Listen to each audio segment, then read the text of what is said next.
Hello everyone and welcome to another video Dvar with Rabbi Chaitovsky here at BMH-BJ. I wanted to begin with a French phrase by Alphonse Karr, a French social critic and novelist who was famous for saying plus ça change, plus c'est la même chose. That the more things change, the more they just stay the same.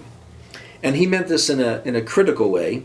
And I want to challenge that, at least I want to refer to the Torah portion, which I believe challenges that idea, that the more things change, the more they stay the same. Our Torah portion this week, Emor, deals, at least in part, with the run of all the Jewish holidays. And we find this in chapter 23, where God reviews the calendar year, starting with Shabbat, and then moving to Passover, and Shavuot, Rosh Hashanah, Yom Kippur, and concluding, of course, with Sukkot. We all understand that many of those holidays, 3 in particular, deal with the agricultural cycle. We were part of an agrarian society, and we were farmers, as hard as that is to believe, that's what we once did with most of our time. We worked the land, and we recognized that the good graces and the good blessing of a successful harvest or a successful planting were things that we needed to thank God about. And we had holidays that marked the various planting and harvest seasons. Passover must come in the spring. Shavuot begins the summer.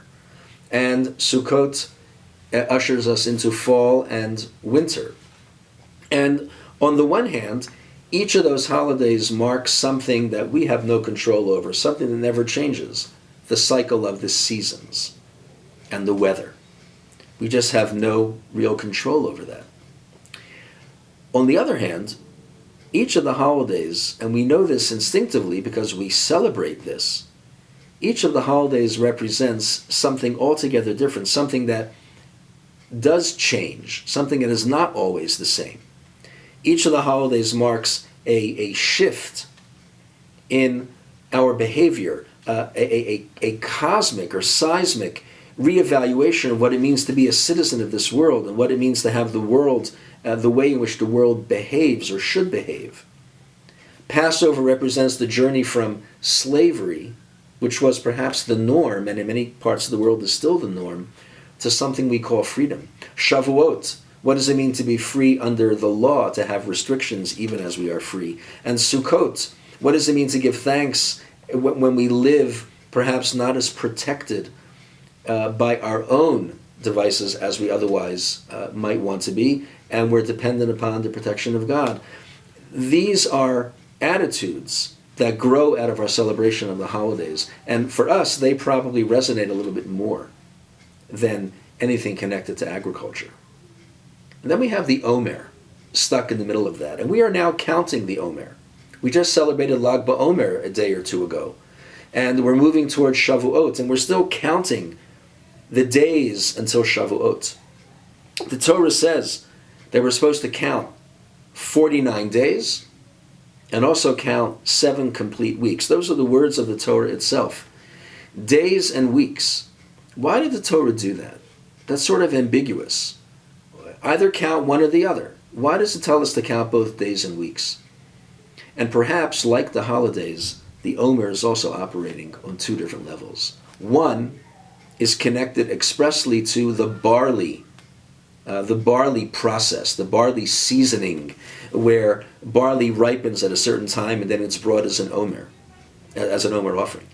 The other one represents to the fact that we're on a journey from Passover to Shavuot.